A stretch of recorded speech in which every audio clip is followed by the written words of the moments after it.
المسلمون في كل بلد يرقبون وينتظرون اليوم قدوم شهر رمضان المبارك. هذا الشهر الكريم الذي فرض الله سبحانه وتعالى علينا صيامه، فقال ربنا تبارك وتعالى وهو أصدق القائلين: يا أيها الذين آمنوا كتب عليكم الصيام كما كتب على الذين من قبلكم لعلكم تتقون. نعم، إنه شهر كريم، إنه شهر الخير والبركات، إنه شهر القرآن والصلاة والدعاء، إنه شهر بر الوالدين وصلة الأرحام والصدقات، شهر رمضان المبارك ليس مفاجئا وليس غريبا عنكم، فلقد مر علينا الكثير من الرمضانات، وما من مسلم إلا ويعلم مكانته، وما من مسلم إلا ويعلم خيره وبركته، وما من مسلم إلا ويعلم أسراره وأنواره. أيها المسلمون، كان من سنة النبي المصطفى صلى الله عليه وسلم ونهجه أن يبشر المسلمين بقدوم شهر رمضان المبارك، وأن يهيئ النبي صلى الله عليه وسلم الأنفس المؤمنة لمحبة هذا الشهر الكريم. كان النبي صلى الله عليه وسلم يخاطب المسلمين قبيل رمضان ويقول لهم: أتاكم شهر عظيم مبارك، شهر تفتح فيه أبواب الجنان وتغلق فيه أبواب النار وتقيد فيه الشياطين بالسلاسل والأغلال. بهذه الكلمات المختصرة كان نبينا صلى الله عليه وسلم يبشر المسلمين بقدوم شهر رمضان المبارك. إنه صلى الله عليه وسلم يقول لهم بما معناه: إن رمضان ليس كباقي الشهور، وإن زمنه يختلف عما سواه من الأزمنة. إن أبواب الجنان حينما تفتح، وإن أبواب النار حينما توصد، وإن الشياطين حينما تقيد بالسلاسل والأغلال. إنما كل ذلك دعوة وطلب من المؤمنين أن يعرفوا قيمة رمضان،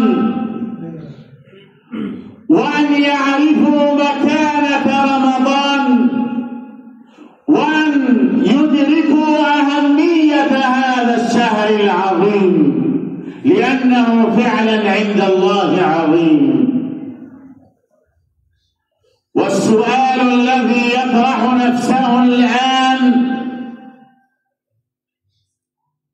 كيف تستقبل أيها المسلم شهر رمضان المبارك؟ دعك من الأمور المادية، ودعك من أمور الطعام والشراب، وابحث كيف تستقبل قلبيا وروحانيا هذا الشهر الكريم. علينا أن نستقبل رمضان بالتوبة والرجوع إلى الله سبحانه وتعالى. فإذا كنا نتخبط بالمعاصي والظلمات، وإذا كنا نرتكب الكبائر والصغائر، فعلينا أن نتوب إلى الله سبحانه وتعالى، وأن لا نكون مسلمين يستقبلون رمضان وهم عصاة. صحيح أن التوبة مطلوبة في كل زمن،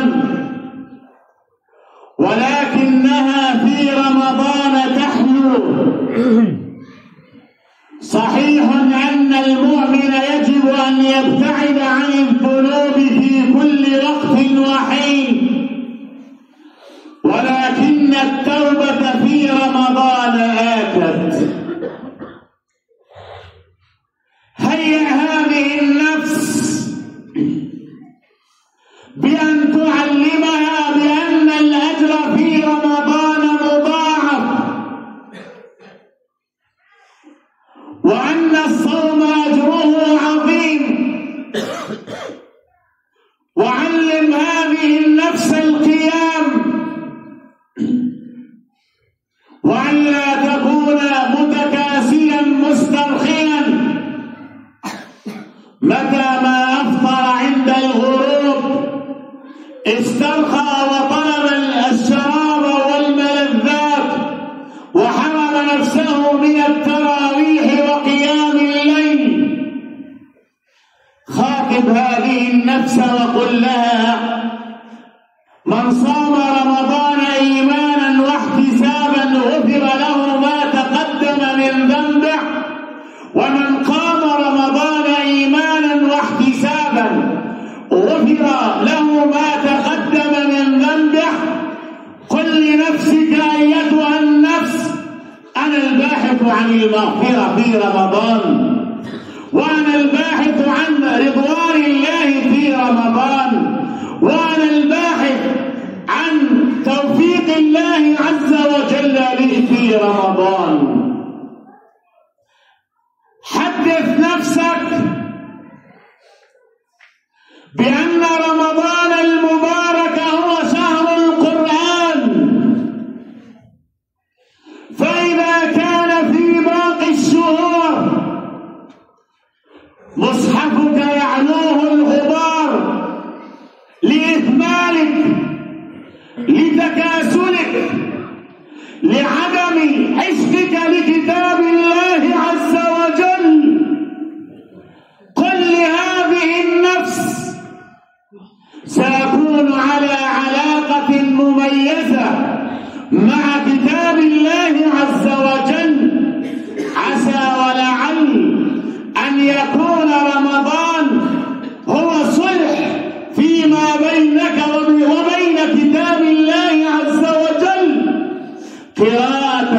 وتدبرا وعملا عسى أن ترزق عشق القرآن من رمضان لكل أيامك ولياليك، كيف لا؟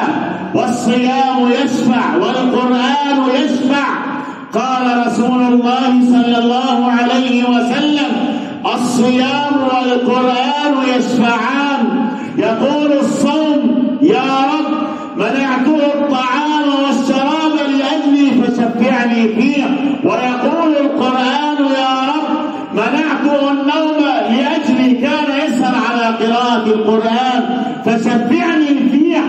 قال النبي صلى الله عليه وسلم: فيشفعان.